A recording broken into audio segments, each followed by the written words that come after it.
Hello, hello, Hidden Hermit here. How are you? Today I'm showing you the Chariot from the Via Tarot. Look at this. Ooh. So when we think about the Chariot, we usually think, excuse me, we usually think either about the Chariot and the symbology around it, or the charioteer itself. And it usually symbolizes things like triumph and victory, travel, that hard exterior to the outside world with the soft interior, which is reminiscent of the Cancer vibes, if you like. And I would suggest that the Chariot is an altogether positive card when it comes out in a reading, generally. The Via Tarot, however, does take a kind of a different approach. So the Via Tarot is a one of these hermetic decks based on the Golden Dawn illustrations of the deck, if you like. There's a very big tot influence, so there's a lot of Crowley stuff going on, and it does lend itself to Kabbalah as well. So let's have a look at this card here. Now, personally, I think the Via Tarot is an absolutely cracking deck. It is, I don't know, is it my favourite hermetic deck? It could be. I mean, I love the top deck. I really do. But this deck it just goes a little bit deeper. It's a little bit grimier, if you like, a little bit more harsh. And the Chariot is no different. So it is a hermetic deck. So the Chariot is called the child of the powers of water, the lord of the triumph of light. So you get that idea of triumph again. You get that idea of achievement, if you like. It also tells us that it is ruled by Cancer. There is a strong astrological link to all the hermetic decks, which of course I'm really down with.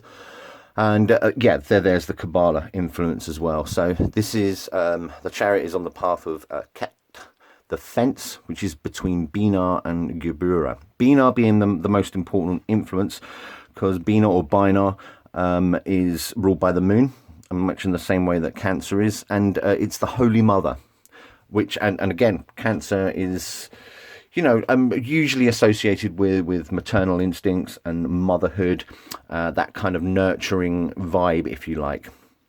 Again, the Via Tarot takes a slightly different look at things. Yes, indeed it does symbolize hope and victory.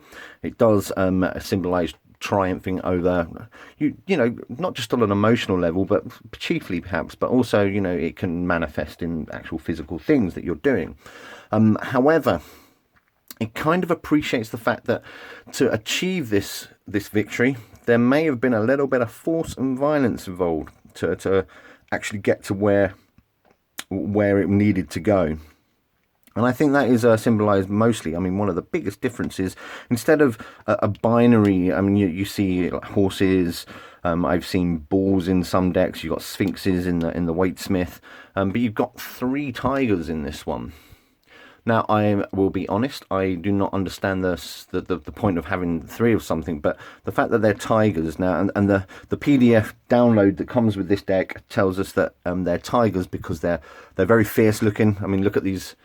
I was about to say that look at these guys, but it does tell us that they're female tigers. So you're symbolising that maternal instinct, and in a really fierce, strong form. Okay, tigers are known for their strong maternal instincts. I believe they mate for life, and they do a really good job of looking after their young.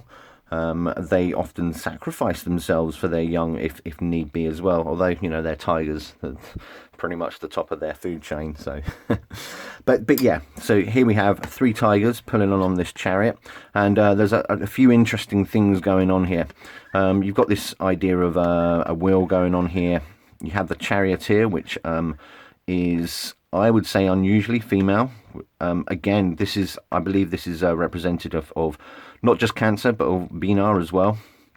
She's blindfolded. Now, in a lot of decks, the charioteer does have his visor down, and that has meaning, which has completely fallen out of my head at the moment.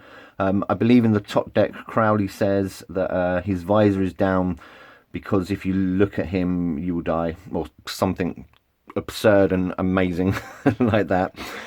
This is a sea eagle. Again, that kind of watery vibe going on. From a Kabbalah point of view, you've got this big sphere at the top here. You could suggest that that's the moon, but I believe that is to symbolize Keter, the majesty at the top of the tree of life there. The color scheme is interesting as well. So even though Cancer rules the moon, and I believe these are crescent moons here to symbolize that, but you've got this blue and purple thing here because Jupiter is exalted in Cancer. So the blue and this sort of amethyst purple are symbolizing Jupiter's exalted influence when he's passing through Cancer. Yeah, she's wielding a Japanese sword. I don't know why it has to be Japanese. I think that the curvature does also symbolize Bina on the moon again, which I'm down with. That's fine by me. But it's a lovely image. The artwork in the Via Tarot is rather good.